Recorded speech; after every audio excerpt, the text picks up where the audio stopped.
And, and for those watching at home, the young lady who's walking around right now is the Honorable Barbara Ottenscott, who was the town clerk tax collector for a lot of years. Retired in June of 2020, came back in July to be the project manager of what she's about to describe. Updating, this is our next one, discussion on the town code update process.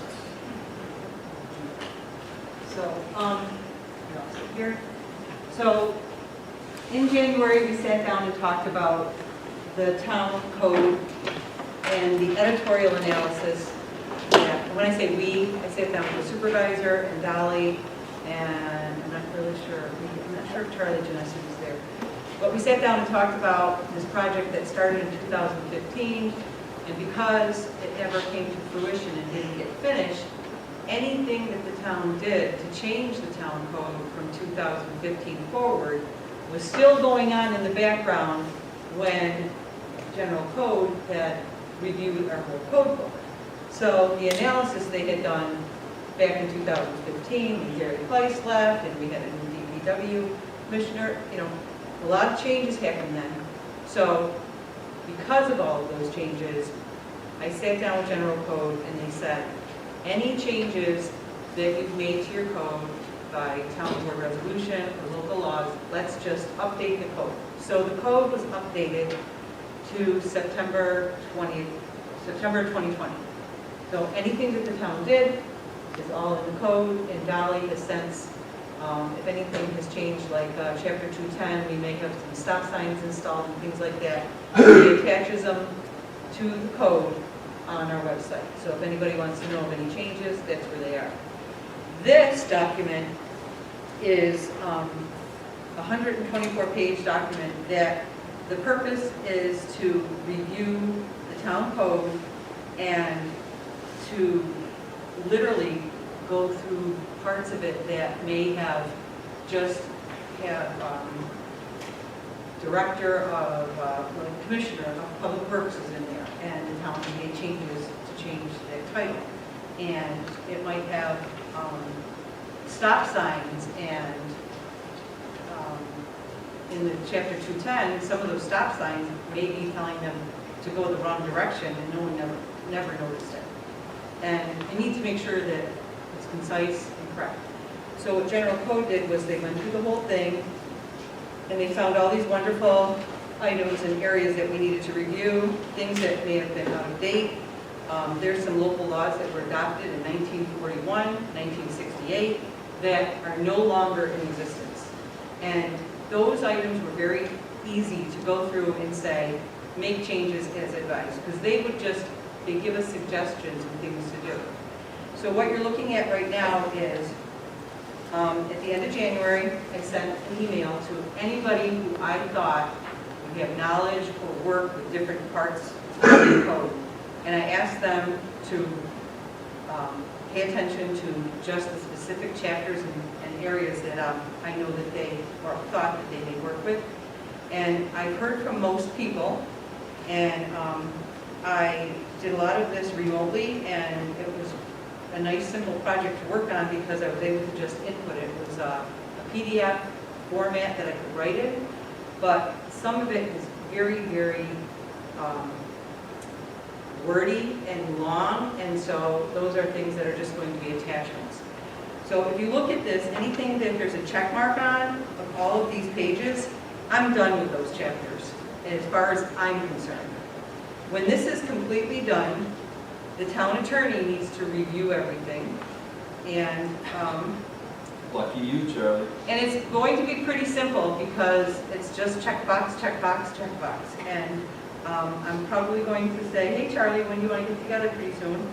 Because if we start working at it now, the areas that I still have people that need to work on, by the time they're done, we'll be able to wrap it up. And I met today with Pat in the highway department, and again, we had some changes, and so there wasn't anybody to work on this in the highway department.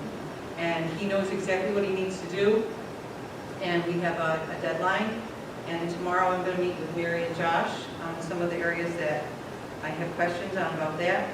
And then if you look there's some areas here that I need to sit down with the supervisor, and I need to sit down with Parks and Rec, because he sent me some items, but I just need to have clarification, because once this is sent to general code, they don't want to question anything.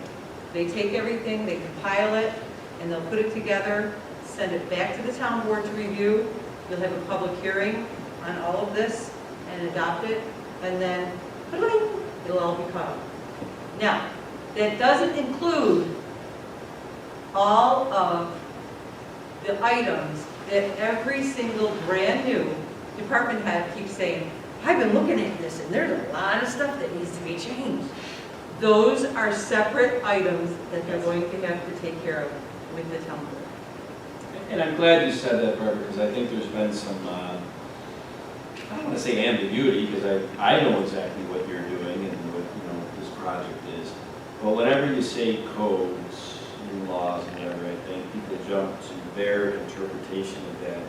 And to me, this project, first and foremost, was, well, we had, I don't know, 100 of these books flying around town, right? Mm-hmm. And the way they were issued, this code book was to people. There's literally 100 of them.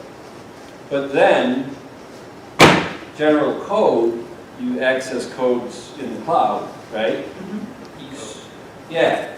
And I was watching ZBA and planning board meetings where you had one board member that's looking through the book, and they're like, well, the code on this says the sky is blue.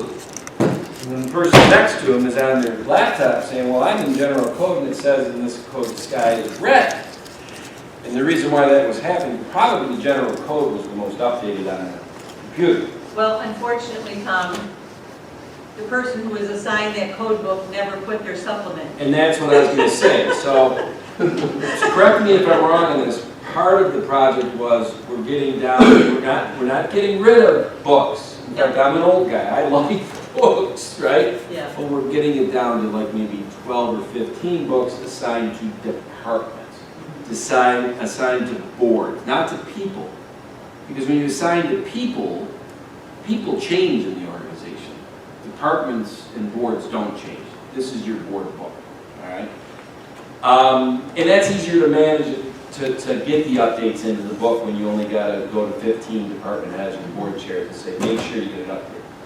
You also, correct me if I'm wrong, did within this project as you updated laws and codes from resolutions on this town board going back to 2015, is that in parallel, you made it easier for town employees and town board members, planning board, ZBA, to almost Google search on a code, because you went in and took codes that really were difficult to search, either from the town's employees or from the citizens who went into our code book through the website. It was very hard for them to research it. Now you've given like a couple of key words. Well, that's general code did that, and we also had training for our employees and board members. And I think it was very successful. Big time. A lot of people really enjoyed that. And I was talking to the highway department today, and I told them that we would get somebody in touch with them. So I may just call general code and ask them to come back and do another little session with some of the new people that are here. Sure. Because it would be helpful. So that was the project.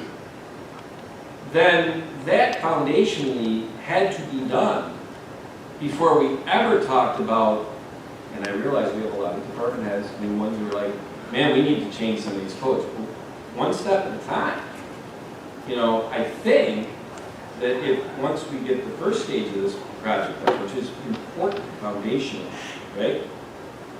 How we then go in, and I don't know the process, and Charlie, I'm sure you'll, how do you go in and expunge or rescind old dead codes that don't make any sense anymore, or whatever, and or put in new codes that make sense in 2021. I don't know that process.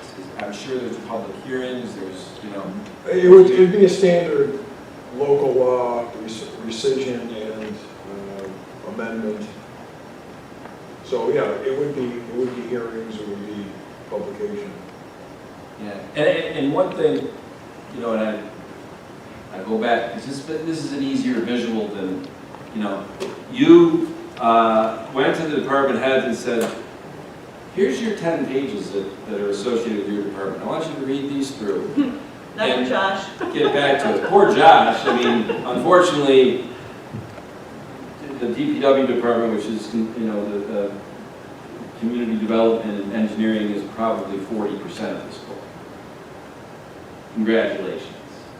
Highway is a pretty good chunk too, and we have new leadership in those departments. So it does make it a little bit more difficult because we don't want to put Pat Stevens and Josh and Mary into an untenable situation, so we're trying to get them in with people that have been around the town for long enough that they can at least comment to them on, am I looking at this the right way? Would someone with extensive knowledge about all of that be of help? For the highway department, Barry? No. Oh, darn it, I thought you were going to volunteer. Our, Don Hauser, boy, oh boy. I think he's got that book memorized, that code. Don could probably assist Josh and Mary if they wanted, but I don't know It's where so they're at with that. funny that you say that, Barry, because, and I don't want to, I'm good. That's where I'm at, and I gave the highway department a deadline and hoping to hear from him.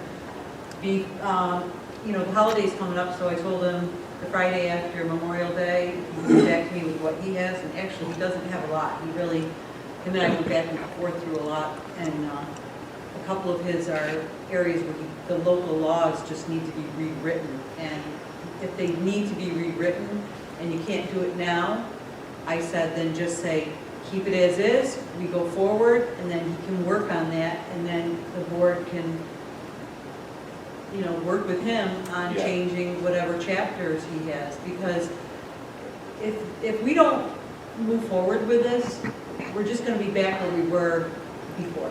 Right. And so if you have things that really need to be rewritten, we can just say, leave it as is, and then you make a whole list of everything that needs to be rewritten, and get your committee together and go for it, because it just doesn't make sense to hold this up again. no, I agree. And if we move forward with it, it'll be done in no time. You could start writing those other things in the meantime.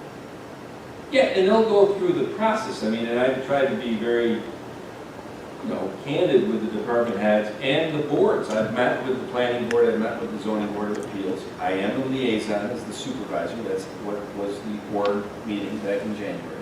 So I feel as though as a liaison, I have tried to meet with them quarterly. Obviously, we meet on cultural things, what the organization is doing. The town board and the supervisor has no influence on ZBA decisions and planning board decisions, obviously. Coming from an accounting background and auditing, that was hammered into it. That's a conflict of interest. That is not my relationship with the planning board and the zoning board of appeals. It's more to understand what they're going through, getting information from the supervisor on where the town board is at. And one of the things that came up at the last meeting, especially the zoning board of appeals meeting, is that they, and I'm going to just do round numbers, they talk about this setbacks because the way the code was written years ago had 15-foot setback side and back setbacks. Is that correct, Josh? Yes. And probably complete sense to these big lots that were the town back in 1970, but then as zoning got into R2 and R3 and clusters where a lot is only 14,000 square feet, your backyard, you can't go 15 feet from the back or the side and put in a shed. So a lot of the cases that the ZBA hears is variance requests for those setbacks. And they had said, within this process as we change things, as we propose changes, there might be a more common sense, make sense for Webster in 2021 and beyond for setbacks, which could eliminate 40% of their cases. Are you with me? That's a customer service thing. Obviously, when they're overloaded with cases, then we get tabled cases. Tabled cases makes the applicant ornery. So they want to bite at the apple with this. They asked a lot of questions like, will we be involved in this process? I said, you most certainly will. We've tried to say that we want more minds in the room to give their ideas. But it'll all funnel up to the town board and public hearings, and I just want to make sure everybody knows, just because this is your idea of a new code or law, doesn't by definition means it's going to be adopted. But everybody, is going to get a bite at the apple based on their experiences. I would want to hear, what is ZBA's experiences and things they think need to change? So, anyway. Barbara, you are a victory story of, the town government thing. I still haven't figured it out from the standpoint of people retire at such a young age. And, you came back, we get the bang for the buck, having you back in a part-time position. You know exactly where to go, what to do. If we hired somebody off the street for, a starting clerk thing, this is a win-win. I'd like to think you've enjoyed it. I have, and Dolly and I have gone back and forth and talked about it and how it fits into what she's doing.